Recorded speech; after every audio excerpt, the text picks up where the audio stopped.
dos partes. Una tiene que ver con el hecho mismo de realizar esta actividad y otra que viene a continuación.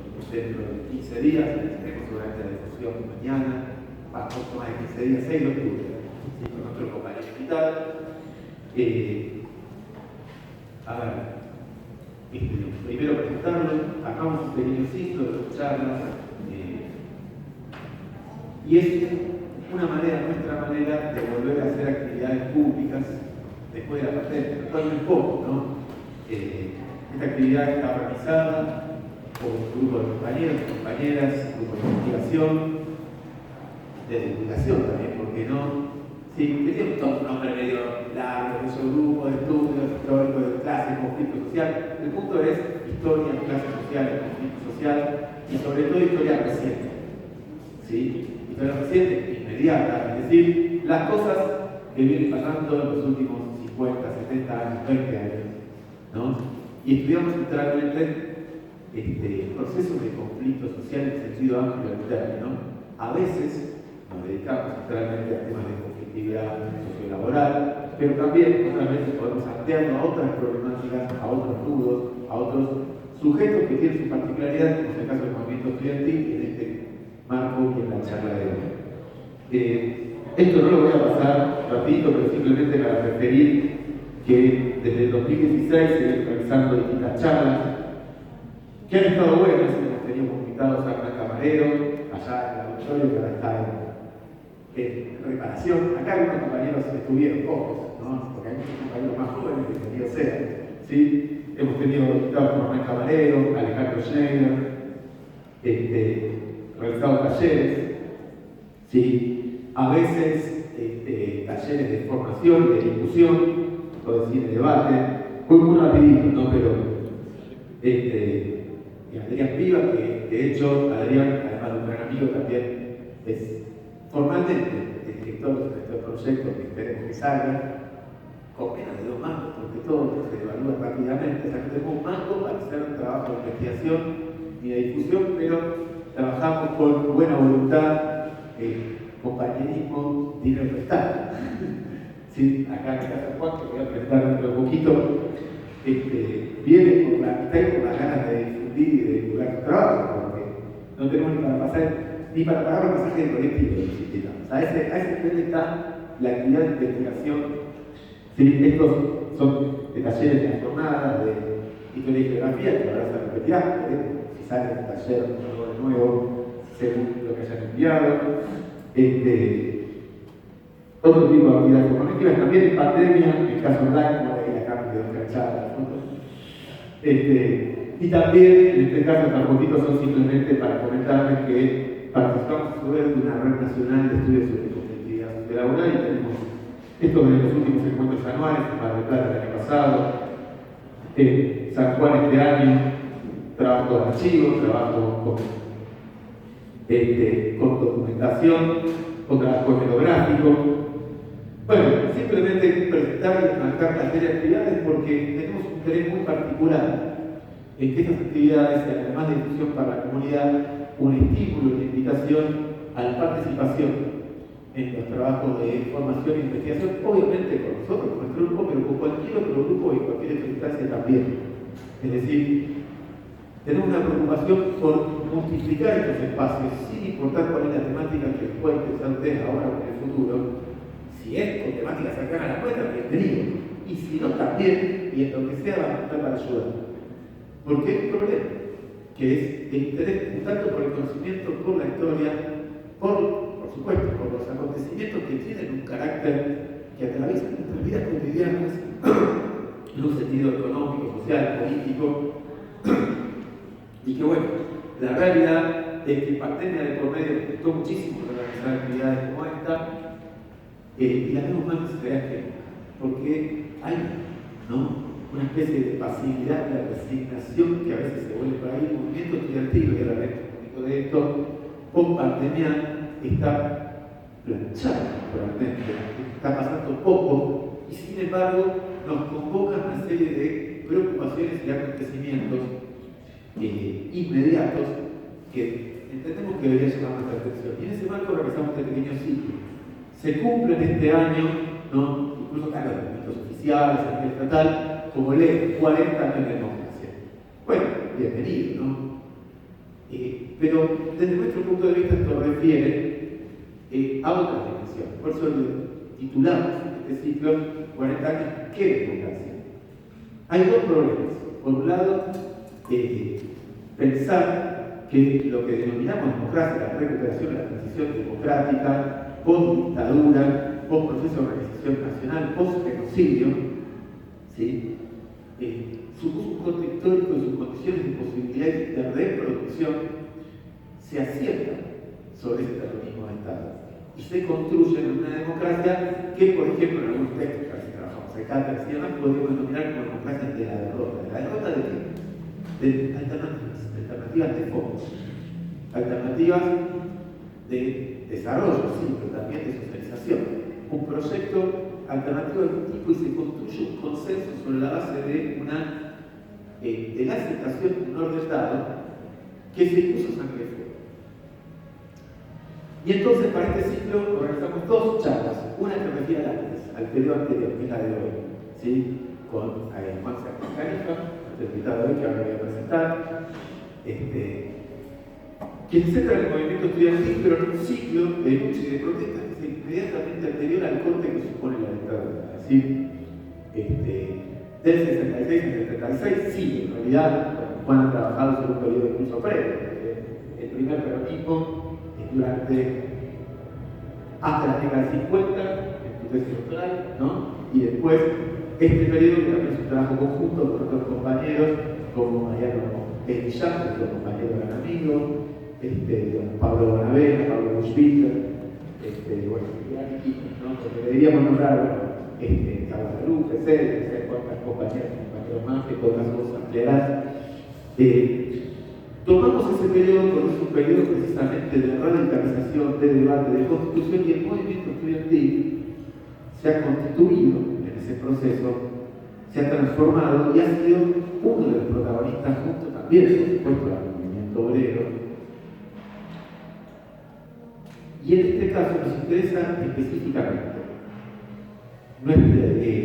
Después de comentar en la segunda charla, que unos días será sobre el periodo de transición, post-dictadura, y para centrar el movimiento obrero, que tenemos súper invitado, Juan Pedro Mesano, que es de la Universidad de La Plata. Pero hoy, en particular, cuando pensamos el eje y la charla que nos convoca hoy, tenemos que atravesar una serie de problemáticas que tienen una actualidad que nos parece muy importante. El ver la génesis de ese proceso, el ver el proceso anterior, no solamente como un proceso de movilización y radicalización, sino como un proceso que también es de lucha sobre elementos que tienen una actualidad fundamental. ¿Sí? La educación pública, laica, gratuita, de calidad, universitaria, popular, algo que está en discusión actualmente, en un contexto incluso político actual, que se pone en debate si las universidades públicas son un gasto que hay que recortar por parte del Estado, o si son un derecho fundamental, donde ponemos en debate si los problemas que efectivamente tiene la educación pública por su financiamiento se solucionan dinamitando la educación pública, repartiendo vouchers, por ejemplo, ¿no? O sea, que es una especie de competencia y privatización, o si hay otras alternativas, ¿no? Donde efectivamente hay un desgaste real en un proceso que viene de un fuerte estancamiento, ¿sí? Un fuerte estancamiento, esto lo vamos a desarrollar en otra charla, pero un fuerte estancamiento económico que ya lleva 10, 12 años, si nos preguntamos en un largo periodo, desde 1983 hasta acá hubo solamente 2 ciclos de crecimiento del PBI que sumados, ¿sí? 1983 hasta acá son 40 años. De esos 40 años, 10 años fueron de crecimiento económico y 30 de estancamiento y recesión en Argentina. Sí, dato. Otro día le voy a hablar, si bien, ¿no? ¿No? Ese es el contexto. En ese contexto, por supuesto, que hay una falta de perspectivas.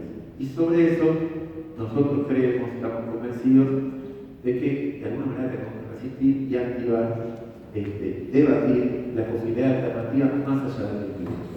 En ese contexto ha sido presento acá Juan Califa, doctor, bueno, es sociólogo, dedicado a la historia, o sea, un historiador de la práctica, ¿no? Bueno, por ahí tenemos nuestro debate, ¿no? Pero trabaja en el CONICET, el Instituto Ravignani de Historia de la Facultad de Filosofía y Letras, autor de un par de libritos, algunos están por ahí,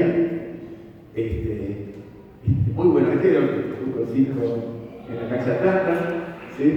¿Qué más puedo decir? Bueno, nada. Hincha de boca, bueno, qué sé yo. Todos tienen defectos en la vida, ¿no? Eso es debatible, yo soy hincha independiente, ¿no? En diversidad nosotros no somos sectarios ni con el fútbol ni con nada, ¿no? Amplios, diversos en ese aspecto, pero sí nos proponemos debatir fuerte, profundamente, sin concesiones, ¿sí? Sin mucho más preámbulo, simplemente pasarle a Juan ahora 3 minutos, agradecerle por venir, agradecer también al colegio por prestarnos el lugar. De hecho, de alguna manera, estar en esta institución, que es el primer colegio público laico del territorio, a mí me gusta que digan el territorio, porque no en Argentina todavía, es una cosa muy reciente del territorio, en sentido amplio, no una institución centenaria que también, no sé, calculo que acá compañeros habrán pasado por otras salas, otros no, ¿sí?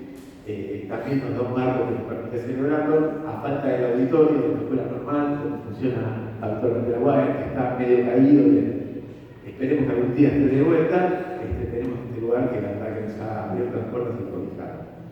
Bueno, la idea, con esto cerramos, es que Juan pueda realizar una presentación, va a durar un ratito, ¿sí? No va a ser eterna, pero que le demos un poquito de atención porque nos va a presentar análisis históricos unos cuantos datos y después abrir una ronda de intercambio, de debate, de preguntas y poder hacer un poco de ida y vuelta.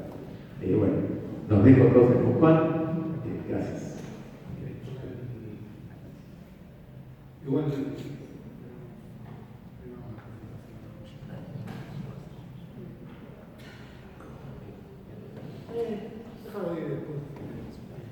Bueno, ¿qué tal?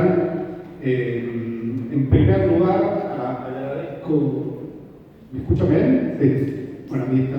Sí, la distancia que tengo que tener de la boca del micrófono. Bueno, en primer lugar, agradecer a las autoridades de la facultad, de la UAD, sobre todo esta Facultad de Humanidades, que hicieron posible esta charla.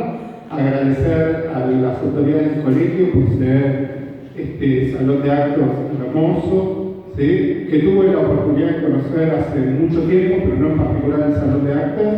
Y agradecer a Matías Huesque, como le decimos los amigos, por la invitación que venimos pensando hace unos meses y bueno, felizmente pudimos concretar en esta fecha. Yo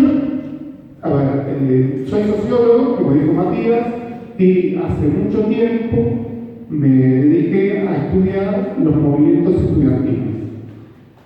Cuando me recibí en mi carrera de grado, ya prematuramente empecé a trabajar el tema y después proseguí este trabajo haciendo mi carrera de investigador, ¿sí? Siendo, bueno, hice maestría, doctorado, investigador de CONICET posteriormente, a ser becario y trabajo hace muchísimos años sobre esta cuestión.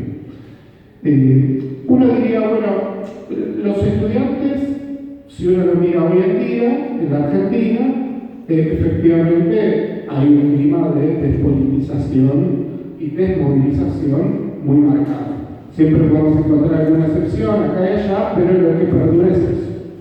En particular, el mundo universitario, que es lo que estudio yo, es un mundo en la Argentina muy importante. Si uno ve la matrícula de la educación superior en la Argentina, esa matrícula da casi 3 millones de personas. Es decir, es realmente muchísima gente, muchísimas personas. De esas 3 millones, si uno sacara los estudiantes terciarios y las privadas, propiamente universidad da más de 2 millones. ¿Sí? Si saca las privadas, la universidad pública está en un poco menos de 2 millones. Si sacara a los estudiantes que se inscriben y no asisten o enseguida dejan, tenemos que hablar de un mundo de no menos de 1,5 millones de personas. ¿Sí? Entonces, estamos hablando de un mundo muy amplio, por supuesto. Si a eso le sumamos los terciarios, bueno, estamos arriba de 2 millones, solo de educación pública. ¿Sí? Entonces, estamos hablando de muchísimas personas, ¿sí? De muchísimas personas que asisten a la universidad. Esta historia que conduce a esta universidad, que es tan nutrida en la Argentina, pese a todos los problemas que tiene, la tasa de ingreso en Argentina es muy baja en comparación con la tasa de ingreso, ¿sí? Tasa de ingreso, somos un país de primer mundo, tasa de ingreso, dejamos de hacerlo rápidamente, la permanencia es muy difícil, la graduación se prolonga muchísimo. Bueno, pero no obstante, para entender este mundo tan nutrido hay que entender estas luchas estudiantiles, porque son los que explican ese carácter de la educación, sí, público, gratuito, entre comillas, ¿no? Digamos, pero tiene un nivel de gratuidad comparado con el resto de la región muy importante y laico. En particular en Argentina hay un momento que todo el mundo habrá sentido nombrar, sí, aunque no sepa mucho más de ese acontecimiento, que es la reforma universitaria del 18. La reforma universitaria del 18 empieza por algo que se relaciona con lo que recién me dijeron en una visita que muy amablemente me hicieron por este colegio, y me contaron que Mitre, en la década de 1860, a fines de 1860, cierra el internado, ¿sí? Y eso lleva, bueno, a un suicidio en condiciones, como todo suicidio, muy trágicas. Bueno, la reforma universitaria arranca por el cierre de un internado, que era el internado que tenían los estudiantes de medicina, que tenían que llegar a una hora, nunca llegaban a esa hora, parece que se excedían, y esa muestra de libertinaje visto a los ojos de lo que eran las autoridades universitarias en ese momento provoca que cierren el internado. Y cerrar el internado era dejar a muchos estudiantes sin sus estudios, ¿sí? Porque muchos de esos estudiantes eran de otras provincias, del interior de la provincia de Córdoba o de otras provincias del país, sobre todo el norte. Entonces, ese es el hecho disparador de la reforma universitaria. Ahora bien, en la reforma universitaria, para el momento de la reforma universitaria, el sistema universitario argentino tenía menos de 10.000 estudiantes. Para decir los números más o menos redondos, tenía 8.000 estudiantes, de los cuales en Córdoba había 800, mientras que en el país había 8 millones de personas. Es decir, que si nosotros viéramos cuántos eran los estudiantes, y más aún los de Córdoba, que son los que empiezan el movimiento, digamos que son un 0,000, y uno diría, bueno, un 0,000 es un segmento tan pequeño que no puede hacer nada significativo. El hecho de Córdoba lo desmiente, porque ese 0,00, de los cuales la militancia activa sería un 10%, ¿sí? El activismo siendo muy amplio, ¿no? Un 10%, esas personas que se ponen al frente de esta protesta llevan adelante un hecho que es singular. Y ese hecho, del cual no me voy a detener porque llevaría mucho tiempo y habilita una charla en sí mismo, determina el carácter de la universidad en la Argentina por venir. Es decir, determina el cogobierno, ¿sí? El cogobierno y la autonomía, ¿sí? Antes, en esa época, cuando ocurre la reforma de Córdoba, existían otras dos universidades nacionales, que eran la Universidad de Buenos Aires y la de La Plata. Cuando se crea Córdoba, que es la primera, y a fines del siglo XIX se crea, Buenos Aires se crea en 1821, se nacionalizan los dos, se rigen por un estatuto que no permitía la autonomía, ¿sí? Esto es largo y arduo de explicar. Después se agrega en principio del siglo XX la Universidad de La Plata y se construye con una ley convenio especial, es decir, que no sigue la ley que siguen Buenos Aires y Córdoba. Pero a principios del siglo XX Buenos Aires lleva adelante una reforma que de hecho no cumple los parámetros de esa norma que había sido dictada en 1885, que sí cumplía Córdoba, que era la universidad menos moderna, más reaccionaria en su personal, pero también la más antigua de todas, fundada a principios del siglo XVII por los jesuitas.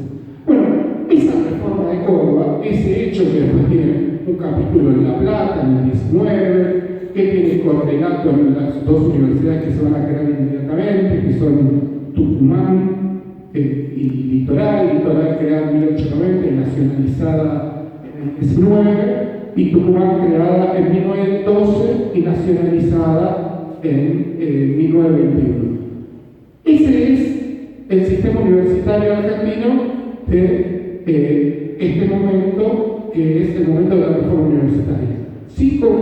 Y los años posteriores, 5 universidades que en los primeros años de la década del 20 tienen un poquito más de 10.000 estudiantes. Esto se va multiplicando. Si uno observa la tasa de graduación, la tasa no de graduación, digo la tasa de matriculación de las universidades en Argentina, va a observar que crece de modo permanente. Todo el tiempo está creciendo.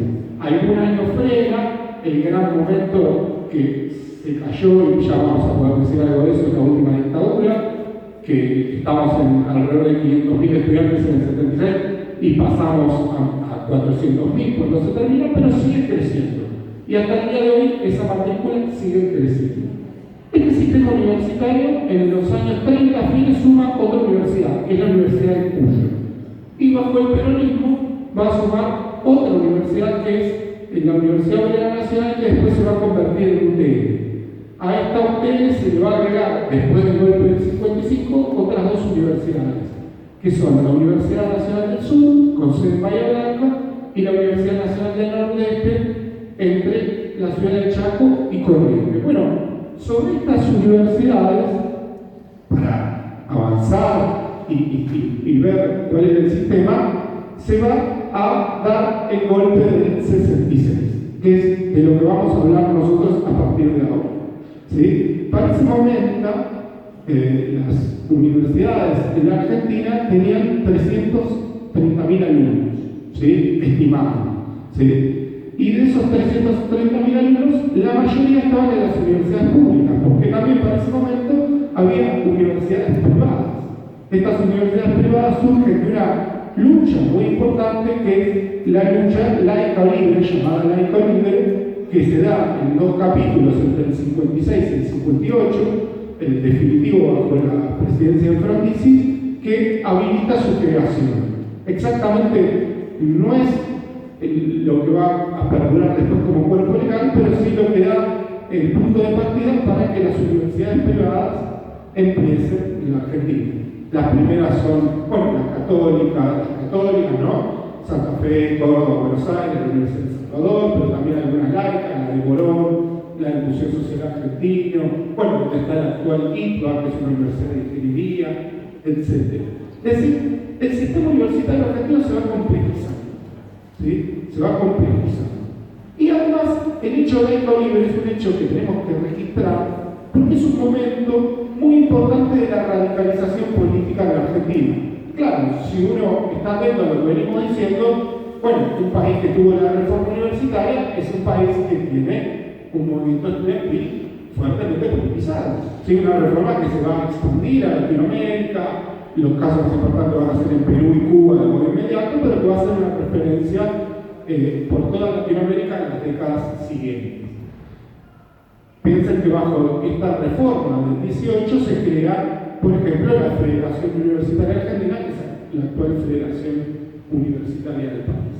Entonces, digamos, el movimiento Argentina, los movimientos estudiantiles, los centros estudiantes que preexistían, por lo menos en Buenos Aires, a la reforma universitaria, bueno, tiene un fuerte impulso con este proceso y con esta identidad que se denomina reformista en la universidad. ¿Sí? ¿Qué es ser un reformista? Bueno, en principio hay que reivindicar la reforma universitaria. Tan amplio, si se quiere, pero también tan difuso como eso. Bajo la laico libre, este mundo reformista, ¿sí? En este momento había alrededor de unos 150.000 estudiantes, ¿sí? Este mundo reformista que gobernaba la vida universitaria, ¿sí? Que en el caso de los estudiantes, bueno, la mayoría de los centros estudiantes estaban conducidos por personas que se decían reformistas, más allá que fueran radicales, socialistas o comunistas. En la universidad su preferencia y su identidad no era partidaria, en primer lugar, un poco esto cambia con los comunistas, pero sobre todo una identidad tipo reformista. Incluso los comunistas que fundan agrupaciones, a sus agrupaciones les ponen títulos reformistas. ¿Sí? Por ejemplo, se denominaban partidos reformistas, agrupación reformista de tal facultad, de tal otra, etc. ¿Sí? Ese mundo, con la laico libre, vive una radicalización. ¿Por qué? Porque cuando le van a poner